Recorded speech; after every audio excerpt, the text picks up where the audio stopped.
Hello बच्चों, welcome to class S Verma learn for knowledge. आज हम चैप्टर फर्स्ट संबंध एवं फलन की एक्सरसाइज 1.2 शुरू करेंगे, जिसके अंदर हम फलन के बारे में पढ़ेंगे। इसके पहले ए वीडियो में हमने एक्सरसाइज 1.1 के अंदर संबंध के बारे में और उसके प्रकार, स्वतुल्य, सममित और संक्रामक के बारे में पढ़ा था। अब इस चैप्टर में फलन है और उसके प्रकार दिए गए हैं। तो फलन की परिभाषा जैसे है, फलन यानी ये फंक्शन कहते हैं।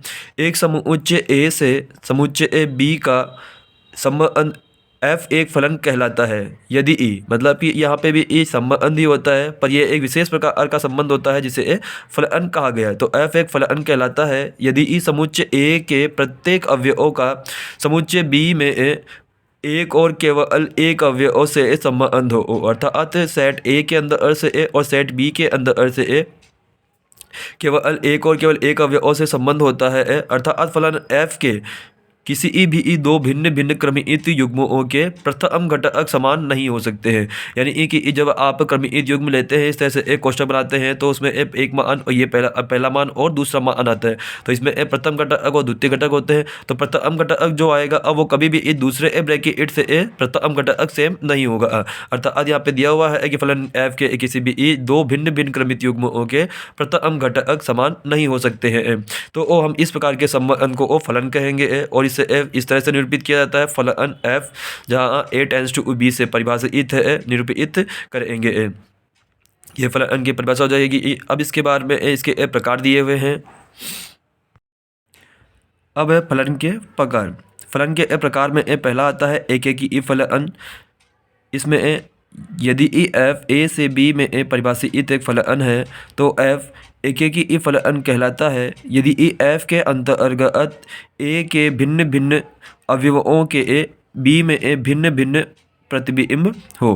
अर्थात a के अलग अलग अवयवों काम में लेंगे तो बी में आंसर जो मिलेगा अब वो भी अलग अलग प्राप्त होना चाहिए। अर्थात यह आ जाएगा कि f a tends to b एक ही है यदि ई a not equal to B. ये दोनों अवयव हमने सेट ऐसे लिए हैं। तो जब आपने दो अलग अलग अवयव ले रखे हैं, मान बराबर नहीं है, तो उनके फंक्शन का मान भी बराबर नहीं होना चाहिए।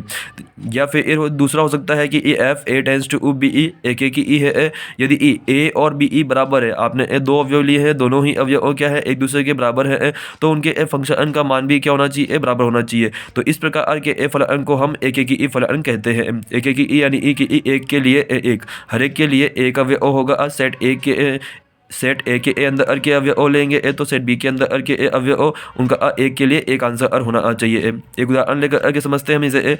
यदि ई ए 1 2 3 4 इसके अंदर 4 अवयव दिए गए हैं। सेट बी है हमारे पास में 1 4 9 16 25 36 इस तरह से दिया हुआ है।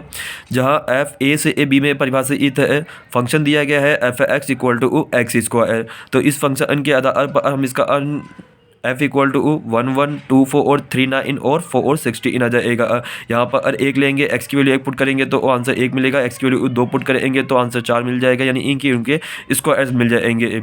अब यहाँ से हम लेते हैं कि अर्थात f1 not equal to f2। हमने यहाँ पे दो फंक्शन लिए, f1 लिया और f2 लिया, दोनों ही इक्वल नहीं है। इसको वैल्यू यहाँ पे पुट कर देंगे। अपने जो क्वेश्चन दिया गया है एफ एक्स स्क्वायर में, तो यह जाएगा 1 का स्क्वायर, यह जाएगा 2 का स्क्वायर। तो यहाँ पे 1 का स्क्वायर 1 हो जाएगा, 2 का स्क्वायर 4 हो जाएगा, जो कि आपस में बराबर नहीं है। तो जैसे हमने कहा था कि अगर फंक्शन बराबर नहीं है तो उसके अवयव भी बराबर नहीं होंगे। तो यहाँ पे फंक्शन बराबर नहीं आया तो उसके अवयव भी बराबर नहीं आए हैं। अतः एफ क्या हो जाएगा, एक ही फलन कहलाएगा।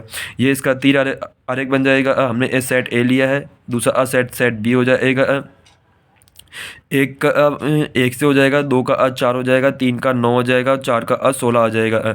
जैसे इसने फंक्शन को परिभाषित किया था, हमने उसका आंसर निकाल देंगे। तो यहाँ पे हर एक के लिए एक आंसर है, हर एक के लिए एक आंसर आ जाएगा। सेट ए के सभी अवयव जितने भी अवयव होंगे उन सभी का सेट बी के अंदर कोई ना कोई आंसर होना चाहिए और हर एक के लिए एक होना चाहिए। अगर किसी के लिए मान लेते हैं सेम आ जाता है, यहाँ पे एक आ जाता है, मान लेते हैं सेट के अंदर एक भी होता और माइनस एक भी होता, तो दोनों का आंसर एक निकलता। तो यानी एक का आंसर भी एक आता और -1 का आंसर भी एक आता। तो दो अवयवों का सेम आंसर आ गया, इसका मतलब अब वो एक ही नहीं हुआ। तो यहाँ पे एक ही होने के लिए क्या हो जाएगा, हर एक के लिए एक आंसर होना चाहिए। तो इस प्रकार के इस संबंध को हम एक ही फलन कहेंगे। अब है बहु एकेकी ई फलन। इसके पहले हमने एकेकी फलन पढ़ा, तो जैसे एकेकी फलन में एक के लिए एक आंसर होता है। अगर कोई फंक्शन एकेकी ई प्रूफ नहीं होता है तो वो अपने आप ही बहु एकेकी ई फलन कहलाएगा। परिभाषा दी गई है, यदि ई फलन f के अंतर्गत a के दो या दो से अधिक अवयवों का b में एक प्रतिबिंब हो तो उसे हम बहु एकेकी ई फलन कहते हैं। अर्थात यहाँ पे सेट a के कोई दो अवयवों का b में सेम आंसर मिल जाता है तो हम वो फलन आपका अब एकेकी ई की जगह पर बहु एकेकी ई फलन कहलाएगा। इसको इस तरह से लिखेंगे F A tends to B में परिभाषित में बहु एकेकी ई होगा यदि ई A not equal to B ई। हमने ए तो उन दो अवयव लिए हैं जो बराबर नहीं है, लेकिन उनका आंसर कैसा आ गया है, बराबर आ गया है। ये सेट ए के दो अवयव हो गए, ये सेट ए बी के दो अवयव आ गए हैं। इनका हमने मान समान नहीं है और इनका मान यहाँ पर समान आ गया है। अर्थात ये एकेकी ई ना होकर के बहु एकेकी ई फलन कहलाएंगे। एक उदाहरण लेते हैं, जैसे दिया हुआ है कि फंक्शन जेड से जेड में परिभाषित है। फंक्शन परिभाषित किया गया है F X equal to mod X परिभाषित है। हमने लिए अब मान लेते हैं A not equal to minus A. ये दोनों ही अवयव जेड के अंदर बिलोंग करते हैं, ए बी ई और माइनस ए बी ई, लेकिन दोनों अलग अलग हैं। जब इनको फंक्शन में पुट करेंगे तो F A equal to F minus A हो जाएगा। इसकी यहाँ पे फंक्शन के हिसाब से मॉड ए आ जाएगा, तो ये वहाँ पे मॉड ए लिखा हुआ है, इसमें मॉड माइनस ए आ जाएगा। इसको सॉल्व करेंगे तो ए मिलेगा, इसको भी सॉल्व करेंगे तो ए मिलेगा। तो यहाँ पे दोनों के आंसर कैसे आ गए हैं, सेम आ गए। हमने ए बिंदु तो लिए थे अलग अलग, लेकिन इनका मान कैसा आ गया, समान आ गया है। समान आ गया था, ये एक ही नहीं होंगे, ए बहु एकेकी ई हो जाएंगे। तो यहाँ पे चूँकि A not equal to minus A अर्थात F A equal to F minus B आ गया है, अतः यह फलन बहु एकेकी ई फलन कहलाएगा। इसके बाद में दिया गया है हमारे पास में आच्छादक फलन। आच्छादक फलन दिया गया है, यदि ई फलन एफ ए से ए बी में बी का प्रत्येक अवयव ए के किसी न किसी ई अवयव का प्रतिबिंब हो तो फलन एफ आच्छादक फलन कहलाता है। अर्थात यहाँ पर अर्ज इसने कह रहा है कि बी का प्रत्येक अवयव जो सेट बी आएगा, जैसे कि यहाँ पे इसका उदाहरण दिया गया है, ये सेट बी है, इस बी के प्रत्येक अवयव का ए में कोई ना कोई आंसर होना चाहिए। अगर बी में कोई खाली अवयव छूट जाता है जिसका ए में कोई आंसर नहीं निकल रहा है तो वो फलन आच्छादक नहीं कहलाता है। तो आच्छादक होने के लिए क्या हो जाएगा कि बी के प्रत्येक अवयव किसी ए के किसी न किसी अवयव से संबंधित होना चाहिए। अर्थात फलन एफ का सह प्रांत, ये फलन दिया हुआ है, ये प्रांत होता है, ये हमारा सह प्रांत होता है। तो उस सह प्रांत के प्रत्येक अवयव प्रांत में कोई पूर्व प्रतिबिंब विद्यमान होना चाहिए। यानी कि सेट ए में प्रांत मतलब अब सेट ए हो जाएगा, सेट ए में पूर्व प्रतिबिंब विद्यमान होना चाहिए। हम इसको ओ तो कहते हैं प्रतिबिंब और इसको ओ कहते हैं पूर्व प्रतिबिंब कहते हैं। एक उदाहरण लिया गया है, लेते हैं F Q tends to Q में परिभाषित एक फलन दिया गया है, F X equal to two X परिभाषित है। माना कि Y equal to F X, इस एफ एक्स को हम वाई मान लेते हैं, इसकी वैल्यू यहाँ पुट कर देंगे तो y इक्वल टू 2x आ जाएगा। इस 2 को अपॉन में कर देंगे तो x की वैल्यू निकल जाएगी y अपॉन 2 जो बिलोंग करता है q को, यानी q के अंदर y अपॉन 2 यानी कि हमारे पास में q परिमेय संख्या प्राप्त होती है। तो इसका मतलब आ जाएगा कि यहाँ पे प्रत्येक के लिए कोई ना कोई आंसर विद्यमान है। अतः f क्या हो जाएगा, आच्छादक फलन हो जाएगा।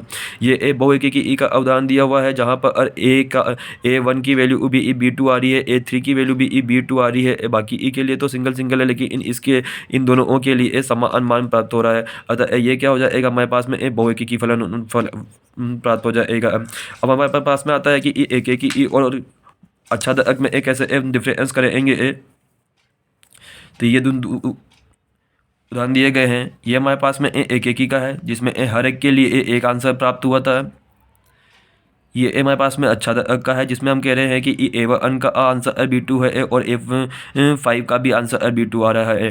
पर अब दोनों में डिफरेंस क्या है कि यहाँ पे एकेकी वाले फलन के अंदर यहाँ पे सेट ए के आंसर निकलने के बाद भी कुछ अवयव बाकी रह गए हैं, लेकिन इस वाले में सेट बी में एक भी अवयव बाकी नहीं है। तो जैसा हमने आच्छादक की परिभाषा में कहा था कि सेट बी के अंदर कोई भी अवयव बाकी नहीं रहना चाहिए, एक खाली ही नहीं रहना चाहिए जिसका आंसर यहाँ पे ए में प्राप्त ना हो रहा हो। तो यहाँ पे ये एकेकी है और ये क्या आ जाएगा, आच्छादक आ जाएगा।